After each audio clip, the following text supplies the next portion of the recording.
तो स्वागत है आप सबों का हमारे एजुकेशन की इस नई दुनिया राजन अ बिलीफ में। तो आज मैं आप लोगों के साथ इस वीडियो में power and functions of our president यानी कि राष्ट्रपति की शक्तियां व कर्तव्य को डिस्कस करने वाला हूं, क्योंकि मैंने इससे पहले राष्ट्रपति से संबंधित वाले वीडियो में राष्ट्रपति के निर्वाचन से लेकर महाभियोग तक के सभी पॉइंट्स को डिस्कस कर चुका हूं। अगर आप अभी तक उस वीडियो को नहीं देखें तो उसके लिंक को मैंने इस वीडियो के डिस्क्रिप्शन में डाल दिया है, आप उसे देख सकते हैं। और मैं बता दूं कि इस वीडियो को खत्म करने के साथ साथ मैं इसके अगले वाले वीडियो में जो कि राष्ट्रपति से रिलेटेड होगा तो ऑब्जेक्टिव क्वेश्चंस के वीडियो को लेकर आऊँगा रिविज़न के लिए, क्योंकि रिविज़न भी बहुत ज़्यादा ज़रूरी है। ठीक है, तो चलिए अभी पहले इस वीडियो को ख़त्म करते हैं। चलिए इस वीडियो में हम लोग राष्ट्रपति के 7 इंपॉर्टेंट शक्तियां को डिस्कस करने वाले हैं, जिसमें से कार्यकारी शक्तियां हैं, दूसरा विधायी शक्तियां हैं, तीसरा वित्तीय शक्तियां हैं, चौथा न्यायिक शक्तियां हैं, पांचवा कूटनीतिक शक्तियां हैं, छठा सैन्य शक्तियां और सातवां और अंतिम आपातकालीन शक्तियां। मैं आपको बता दूं कि राष्ट्रपति का जो पहला 2 शक्तियां हैं कार्यकारी शक्तियां और विधायी शक्तियां, वो बहुत ही ज़्यादा इंपॉर्टेंट है। एग्ज़ाम में खास करके इसी से क्वेश्चंस पूछे जाते हैं, चाहे वो सिविल सर्विसेज के एग्ज़ाम्स हो या फिर कोई एसएससी लेवल का या रेलवे लेवल का हो। ठीक है, तो चलिए शुरू करते हैं इस वीडियो को पहले पॉइंट के साथ। पहला अधिकार जो है राष्ट्रपति का वो है कार्यकारी शक्तियाँ। तो कार्यकारी शक्तियाँ के नाम से पता चलता है कि राष्ट्रपति के कार्य से संबंधित ये अधिकार है। अगर आप कार्यकारी शक्तियाँ को सुनते हैं या देखते हैं तो आपको एक बात वहां पर याद रखना है कि इस शक्ति में राष्ट्रपति केवल नियुक्ति करता है या फिर किसी चीज का गठन करता है। अब किसकी नियुक्ति करता है और किसका गठन करता है वो देखते हैं। सबसे पहला, राष्ट्रपति प्रधानमंत्री तथा अन्य मंत्रियों की नियुक्ति करता है, जिसका उल्लेख अनुच्छेद 75 में है। ठीक है, राष्ट्रपति महान्यायवादी यानी कि अटॉर्नी जनरल का भी नियुक्ति करता है, इसका उल्लेख अनुच्छेद 76 में है। उसके बाद राष्ट्रपति महानियंत्रक व महालेखा परीक्षक की भी नियुक्ति करता है, जिसका उल्लेख हमारे भारतीय संविधान के अनुच्छेद 148 में दिया गया है। अब राष्ट्रपति जो है मुख्य चुनाव आयुक्त और उसी के अन्य सदस्यों की भी नियुक्ति करता है। उसके साथ साथ राष्ट्रपति संघ लोक सेवा आयोग यानी कि यूनियन पब्लिक सर्विस कमीशन के अध्यक्ष और सदस्यों की नियुक्ति करता है। अगर राज्य स्तर की बात करें तो हमारे देश का जो राष्ट्रपति होते हैं वे लोग राज्य के राज्यपाल यानी कि राज्य के गवर्नर को अपॉइंट करते हैं। ठीक, और 7वां पॉइंट, राष्ट्रपति वित्त आयोग के अध्यक्ष और सदस्य को नियुक्त करते हैं। तो ये सारी पॉइंट्स हैं जिनका उल्लेख कहाँ पर मिलता है, राष्ट्रपति के कार्यकारी शक्तियां में। इसके अलावा भी कुछ पॉइंट हैं, चलिए उसको भी देख लेते हैं। भारत सरकार के सभी शासन संबंधी कार्य राष्ट्रपति के नाम पर किए जाते हैं। तो देखिए, कार्य का नाम अभी मैंने बताया कि ये जो शक्ति है वो किससे संबंधित है, कार्य से संबंधित है। तो भारत सरकार के जितने भी शासन से संबंधित है, किससे संबंधित है, शासन से संबंधित है। और अगर उससे संबंधित कोई कार्य होता है तो उसमें राष्ट्रपति के नाम पर ही कार्य किया जाता है। ठीक, राष्ट्रपति स्वयं द्वारा नियुक्त प्रशासकों के द्वारा केंद्र शासित राज्यों का प्रशासन सीधे संभालते हैं। हम लोग जानते हैं कि हमारे देश में संयुक्त केंद्र शासित प्रदेश हैं, वहां पे राष्ट्रपति जो क्या करते हैं कि वे लोग अपने स्वयं से प्रशासकों की नियुक्ति करते हैं और उसकी निगरानी स्वयं करते हैं। ठीक है, उन्हीं की मदद से उसकी निगरानी करते हैं, वही इस पॉइंट में बताना चाहते हैं। राष्ट्रपति केंद्र, राज्य तथा विभिन्न राज्यों के मध्य सहयोग के लिए एक अंतर्राज्यीय परिषद की नियुक्ति करता है।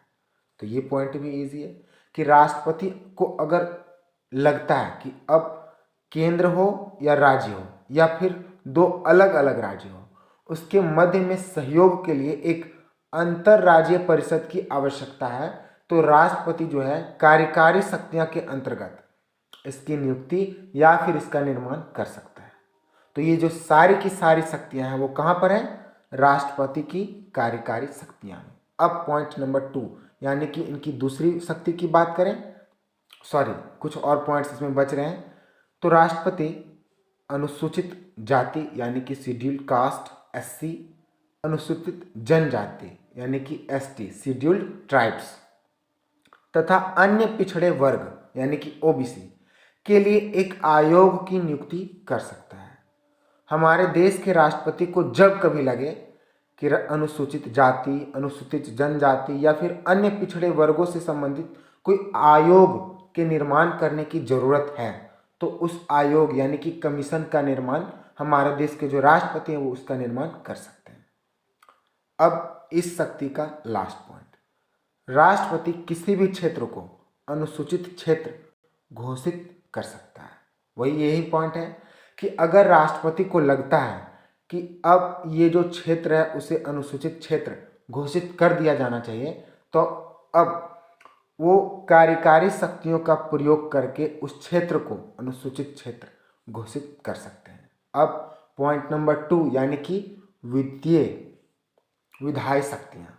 विधायी शक्तियाँ की बात करें तो सबसे पहले तो मैं आपको ये बता देता हूँ कि राष्ट्रपति भारतीय संसद का एक अभिन्न अंग होता है। इसका उल्लेख हमारे भारतीय संविधान के अनुच्छेद 79 में मिलता है। अगर इस शक्ति की बात करें तो मैंने इस शक्ति को इस वीडियो में 5 अलग अलग भागों में बांट रखा है, ताकि आप लोग, होता क्या है कि अगर राष्ट्रपति की इतने सारे शक्तियां हैं कि लोग पढ़ने के बाद कंफ्यूज होकर भूल जाते हैं, तो मैंने इस शक्ति को 5 अलग अलग भागों में किसी के आधार पे बांट दिया है। तो चलिए देखते हैं कौन कौन से हैं। पहला जो आधार होगा कि विधायी शक्तियां संसद में क्या क्या है, राष्ट्रपति का लोकसभा के प्रति क्या अधिकार है और शक्ति है, राष्ट्रपति का राज्यसभा के प्रति क्या शक्ति है, राष्ट्रपति का किसी राज्य का यानी कि हमारे देश में जितने भी राज्य हैं उसके अंतर्गत इनको क्या शक्ति दिया गया है, या फिर राष्ट्रपति का जो विधेयक के संबंधी जो अधिकार है उसमें क्या दिया गया है। तो ये सारे पॉइंट्स को मैं डिस्कस करने वाला हूं इसी वीडियो में, बने रहिए। पहला पॉइंट, संसद से जुड़ी महत्वपूर्ण शक्तियां। अब क्या क्या शक्तियां हैं उसे पहले देखते हैं। संसद में राष्ट्रपति कुछ विशेष प्रकार के विधेयकों को प्रस्तुत करने के लिए राष्ट्रपति की आज्ञा की आवश्यकता होती है। ठीक है, यानी कि ये विधेयक और संसद दोनों से रिलेटेड है। राष्ट्रपति चुनाव आयोग से परामर्श कर संसद सदस्यों की योग्यता के प्रश्न पर निर्णय करता है। तो ये पॉइंट भी ठीक है। राष्ट्रपति संसद की बैठक को बुला सकता है। राष्ट्रपति संसद की बैठक को कुछ देर के लिए स्थगित कर सकता है। राष्ट्रपति संसद के संयुक्त अधिवेशन की आह्वान कर सकता है और राष्ट्रपति जो है वो संसद के प्रथम अधिवेशन को संबोधित कर सकता है। तो नीचे के जो 4 पॉइंट्स हैं 3, 4, 5 और 6, इस सारे का उल्लेख जो है अनुच्छेद 85 में मिलता है। ठीक है, तो ये संसद से जुड़ी भारत के राष्ट्रपति की विधायी शक्तियां हैं। अब लोकसभा का देखते हैं। राष्ट्रपति का विधायी शक्तियां लोकसभा के प्रति, ठीक है, तो राष्ट्रपति लोकसभा को विघटित कर सकता है। तो इसका भी जो उल्लेख है वो संविधान के अनुच्छेद 85 में ही है, तो इसे भी आपको याद रखना है। दूसरा पॉइंट, राष्ट्रपति लोकसभा के अध्यक्ष व उपाध्यक्ष दोनों के पद रिक्त होने पर लोकसभा के पद पर लोकसभा में उपस्थित किसी भी सदस्य को सदन का अध्यक्षता दे सकते हैं। यहाँ पे सोच नहीं सकते हैं बल्कि दे सकते हैं। होता क्या है कि अगर राष्ट्रपति गए हैं, सदन की बैठक चल रहा है और वहाँ पे जो है लोकसभा का अध्यक्ष या फिर उपाध्यक्ष दोनों पद रिक्त हैं, यानी कि किसी कारणवश अनुपस्थित हैं, ठीक है, तब क्या करेंगे कि वो अपने मत के अनुसार, अपने मन के अनुसार वो किसी भी संसद में या लोकसभा में उपस्थित किसी भी सदस्य को उस सदन की अध्यक्षता करने की आदेश दे सकते हैं। ठीक है, तो ये राष्ट्रपति का एक विधायी शक्ति है। कहाँ पर? तो लोकसभा में। चलिए आगे बढ़ते हैं। राष्ट्रपति लोकसभा में 2 आंग्ल भारतीय समुदाय के व्यक्तियों को मनोनीत कर सकता है। ठीक है, नेक्स्ट पॉइंट। अब राज्यसभा के प्रति, राष्ट्रपति राज्यसभा के सभापति व उपसभापति दोनों के पद रिक्त देखकर राज्यसभा के किसी भी सदस्य को सदन की अध्यक्षता सौंप सकता है। तो वही पॉइंट यहाँ पर भी है, जैसा कि वहाँ पे मैंने लोकसभा के अध्यक्ष और उपाध्यक्ष की बात किया, तो यहाँ पर जो है वो राष्ट्रपति राज्यसभा के सभापति और उपसभापति के बारे में बात कर रहे हैं। राष्ट्रपति साहित्य, विज्ञान, कला व समाज सेवा से जुड़े व्यक्तियों में से 12 सदस्य को राज्यसभा के लिए मनोनीत करता है। तो ये भी पॉइंट इजी है। इन सारे पॉइंट्स को जो भी मैं आपके साथ डिस्कस कर रहा हूँ, बस उसे आपको एक बार देख लेना है। मैं जो आधार बनाकर बांट के इस वीडियो में पॉइंट्स को बतला रहा हूँ, इससे आपको तुरंत याद हो जाएगा। ठीक है, और अगर मैं ऑब्जेक्टिव वीडियो लेकर आता हूँ प्रेसिडेंट से रिलेटेड, तब तो आप क्लियर रहिए कि इस टॉपिक से रिलेटेड एग्जाम में कोई भी क्वेश्चंस नहीं छूटेंगे, ये गारंटी है। ठीक है, चलिए आगे बढ़ते हैं। राज्य से संबंधित महत्वपूर्ण शक्तियां, किसका? तो राष्ट्रपति का।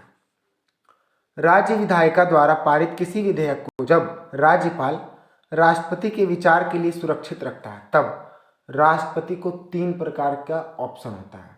क्या करेगा कि राष्ट्रपति विधेयक को अपनी स्वीकृति देता है, या राष्ट्रपति विधेयक को अपनी स्वीकृति सुरक्षित रखता है, या फिर राष्ट्रपति विधेयक को पुनर्विचार के लिए लौटा देता है। अगर क्या होता है कि पुनर्विचार के लिए लौटा देता है विधेयक को, कहाँ पर? जिस राज्य से वो आया था, तो अगर उसी को फिर से बिना अमेंडमेंट या अमेंडमेंट के साथ राष्ट्रपति के पास लाया जाता है, तो राष्ट्रपति को यह अधिकार है और सहमत है कि राष्ट्रपति स्वीकृति देने के लिए उस विधेयक पर बाध्य नहीं होगा।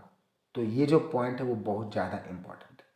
आईएएस लेवल के एग्जाम्स में यहाँ से प्रश्न पूछे जाते हैं। मैं इस पे भी वीडियो बना रहा हूँ, मैं धीरे धीरे करके इस पे फोकस करूँगा। ठीक है, चलिए अब राष्ट्रपति का विधायी शक्ति जो कि विधेयक से संबंधित है। ठीक है, संसद में कुछ विशेष प्रकार के विधेयकों को प्रस्तुत करने के लिए राष्ट्रपति की सिफारिश अथवा आज्ञा की आवश्यकता होती है। यहाँ मैं बता दूं कि किस प्रकार के विधेयक की बात की जा रही है। अगर कोई भी विधेयक, वैसा विधेयक जो कि धन से संबंधित हो, चाहे वो संचित निधि से यानी कि कंसोलिडेटेड फंड से रिलेटेड हो, और इस पे विधेयक लाना चाहता है कोई भी सदन, जो हमारे देश का लोकसभा हो या राज्यसभा हो, तो इस विधेयक को लाने से पहले उस सदन के व्यक्ति यानी कि सांसद को राष्ट्रपति की सिफारिश की आज्ञा की जरूरत होती है। ठीक, 1 साल पहले जब एक विधेयक संसद द्वारा पारित होकर राष्ट्रपति पास भेजा जाता है, यहाँ पे 1 साल गलत हो गया है। होता क्या है कि जब विधेयक को संसद द्वारा पारित करके राष्ट्रपति के पास भेजा जाता है, तब राष्ट्रपति विधेयक को अपनी स्वीकृति देता है, विधेयक पर अपनी स्वीकृति सुरक्षित रखता है, या विधेयक को संसद को पुनर्विचार के लिए लौटा सकता है। आगे देखते हैं। यदि संसद विधेयक को संशोधन या बिना किसी संशोधन के पारित करता है, तो राष्ट्रपति को अपनी सहमति देनी होती है। होता क्या कि अभी जो राज्य से संबंधित मैंने यहाँ पे वीडियो बताया था कि बाध्य नहीं होती विधेयक पर अपनी स्वीकृति देने के लिए, लेकिन यही बात अगर केंद्र सरकार के साथ हो तो वहाँ पे राष्ट्रपति को अपनी सहमति देनी ही होती है, वो बाध्य हो जाता है। ठीक है, तो ये पॉइंट कुछ इंपॉर्टेंट है, कुछ डिफ्रेंसिएशन है राज्य के विधेयक से रिलेटेड और सेंटर से विधेयक से रिलेटेड। ठीक है, नेक्स्ट पॉइंट। अब हम लोग देखेंगे राष्ट्रपति का वित्तीय विधेयक। धन विधेयक राष्ट्रपति की पूर्व अनुमति से ही संसद में प्रस्तुत किया जा सकता है। ठीक है, तो इसका जो उल्लेख है वो संविधान के अनुच्छेद 110 में है कि धन विधेयक को अगर लाना हो संसद में तो राष्ट्रपति के पूर्व अनुमति से ही लाया जा सकता है। अब दूसरा पॉइंट, वह केंद्रीय बजट जिसे हम लोग वार्षिक वित्तीय विवरण या एनुअल फाइनेंशियल स्टेटमेंट कहते हैं, को संसद के समक्ष रखता है। यानी कि राष्ट्रपति के बारे में मैं बता रहा हूँ कि राष्ट्रपति जो है वो केंद्रीय बजट को संसद के समक्ष रखता है या फिर प्रस्तुत करता है, आप कुछ भी बोल सकते हैं, ठीक है। राष्ट्रपति की सिफारिश के बिना अनुदान की कोई मांग नहीं की जा सकती है, तो ये पॉइंट भी क्लियर है। वह अदृश्य व्यय यानी कि इनविजिबल एक्सपेंडिचर हेतु अग्रिम भुगतान की व्यवस्था कर सकता है। ये एक स्पेशल स्ट्रक्चर है, बहुत ज़्यादा इंपॉर्टेंट है ये, ठीक है। होता क्या है कि हर एक खर्च का एक ब्यौरा हिसाब किताब होता है, लेकिन राष्ट्रपति को ऐसा अधिकार है कि वो अदृश्य व्यय के लिए भी भुगतान की व्यवस्था कर सकता है। नेक्स्ट पॉइंट, वह राज्य और केंद्र के मध्य राजस्व के बंटवारे के लिए वित्त आयोग का गठन तथा प्रत्येक 5 वर्ष पर एक बार करता है। क्या करता है? वित्त आयोग का गठन करता है। क्यों करता है? तो राजस्व के बंटवारे के लिए राष्ट्रपति जो होते हैं वो वित्त आयोग का गठन करते हैं। किसके बीच के बंटवारे के लिए? तो वो राज्य और केंद्र के बीच में राजस्व के बंटवारे के लिए वो क्या करते हैं कि वित्त आयोग का गठन करते हैं। तो आज की इस वीडियो को मैं इतना ही लंबा रखता हूँ, ठीक है। इससे मैं कंटिन्यू करूँगा, इनके जो बचे हुए अधिकार हैं वो अगले वीडियो में मैं डिस्कस करूँगा, ताकि ये वीडियो लंबा हो रहा है, ठीक है। चलिए, all the best, good luck.